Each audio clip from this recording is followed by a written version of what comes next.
So, earlier on today on Facebook, I posted, ladies and gentlemen, would you like to see a standard battle? Would you like to see a UU battle? Or would you, in fact, like to see a game against either Ferris or Nick? And by landslide majority, people said, I want to see a game against Ferris or Nick. And that was decided. So we have a game against Ferris here today. And it's a general game against Ferris. You know how it goes. Like, he brings the same stuff he always does, because he's Ferris. And I bring stuff that's just terrible, because that's what I do. And we have fun. We usually have fun anyway. But as we can see, we've got a Flareon Metagross situation going on. I don't want that Metagross be in a situation, so I'm gonna be like, Flareon, get me out of the situation, give me a burn. That'd be really nice of you. And it does on the Dragonite, which is pretty nice. So, you know, I've broken multi-scale now, and I'm kind of interested as to how much Iron Tail will do to it, simply because, you know, I don't want to go for stab because it's a Dragonite and it's not going to be effective on it because it's a Dragonite. Wow, what the hell is that? But Iron Tail does like a significant amount, and the reason that's so significant is because he's a defensive Dragonite, and obviously he T-waves and roosts, and I'm really surprised like how much Iron Tail did. I know Flareon has a lot of attack, but I mean Iron Tail's an unstabbed move, it doesn't have a very high base power, and it still does like a considerable chunk, so I mean I was pretty relatively happy with that, I guess. Unfortunately my next Iron Tail is going to end up missing, which is just ball sacks all over the table, and it's just unfortunate, I guess. So, Dragonite, of course, being a decent amount of health, he wants to preserve it for later on to wall whatever stuff I have. And I'm like, you know what, I'm not taking this anymore, Dragonite, you're just going to keep roosting on me, at least that's what I thought. So, we get the double switch here between Empoleon and Gramble, and I'm like, Empoleon, that thing's like specially defensive and probably really slow, and I can probably kill that with an Earthquake or something, can't I, right? No, because he's faster than me, he's Life Orb, and he's running offensive Empoleon. I'm like, okay, that's it's probably the worst news I've had so far today, not being able to use Gramble. And he actually has Hydro Pump and Aqua Jet, and I'm like, Ferris, what are you doing? What is this Empoleon mix that you're running here? And I thought that Noah the Archeops would be able to, you know, just finish him off with an Earthquake without taking any damage, without risking Defeatist.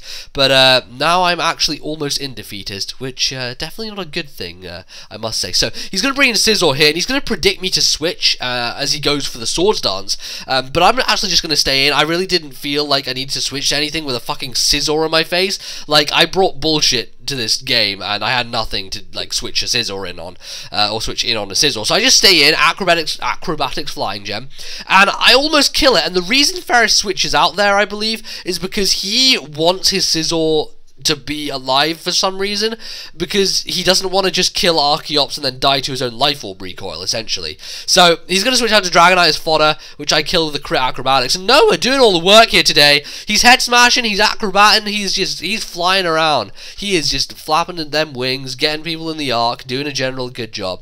But unfortunately, in comes the jolly fucking Roger.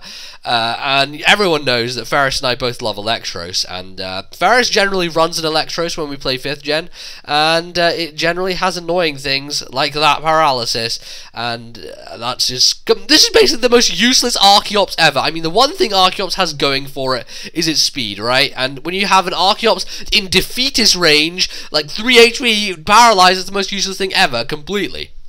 So, not good, I was thinking. But I was thinking, you know what, I might be useful death fodder later on. I'll keep Archeops in the back of my pocket. Might need it, might pull it out later on. But Metagross is actually going to, you know, set up the freaking, Majig rocks in the air. Like you just don't care, because it's S-Club Pie, like an S-Club Pie. And he's then going to trick away my Choice Band, giving him free reign to actually, you know, slam me with a Choice Band and Earthquake, while my Mega Horns doesn't do as much as I would like them to do. But there is always a silver lining when something tricks away one of your choice items, and that is the fact that Lopunny exists, and because this thing tends to like to sub, Megahorn has the tendency to miss. Now the good thing, obviously, now that I don't have a choice band, I can change my moves, and I decide to change my move into Iron Head, because the accuracy is of course far superior to that of Megahorn. So now he's going to trick me back a choice item. This time I'm going to get a Scarf instead of an Iron Ball. He's going to get that, and Iron Head is going to do a significant chunk to it. But this, ladies and gentlemen, is where Ferris is a massive douchebag, because you know what he's done here? He's locked me into Iron Head. He's gone for Healing Wish with his Lopunny, and he brings in motherfucking Scizor, Healing Wishes the Scizor back to full health, and I am effed up the A in this scenario. If I were to put it any more bluntly, I think the expletives would be needed to be used, and I would have to bleep out my own voice, so I'm not going to go there.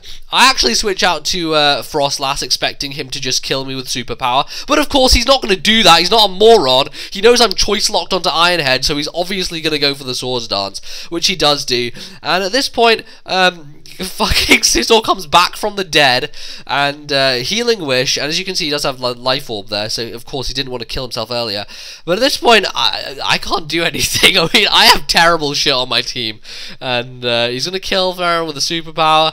I was thinking maybe the fact that superpower reduced his attack might mean that Rampardos lives. Nope, still at +1, obviously, and he crits me, obviously, so my stake dies. And then I just got Noah left, who's going to die to the entry hazards, and then my last guy is a Scavalier, he's going to superpower in my face, and he's going to screw me over. But that was a pretty fun match with Ferris, definitely. All just shenanigans like that tend to happen when Ferris and I play. Fucking Healing Wish to a Scizor. Wow, man. Like, Ferris just blows my mind sometimes with his crazy moves and just craziness. So that's what happens, and I lose terribly because he's Ferris and he beats me. So if you enjoyed this video, you can leave it a like rating. That means clicking the thumbs up button below, which is the color of green. I like the color green. It's the same color as grass. I like running in grass sometimes. I also like doing other things with grass that should not be mentioned, but are perhaps more prevalent in the city of Amsterdam or in Holland in general. And that, my friends, is a tangent. I like going on tangents. If you like my tangents, you can follow me on social media. That would be at the Facebook, Twitter, and Tumblr below in the description of the video. And if that is all you want to hear from me today, then that's okay. Otherwise, click on the previous video to see a live narration against Spade. And that's pretty much it. I'll see you guys next time. Bye.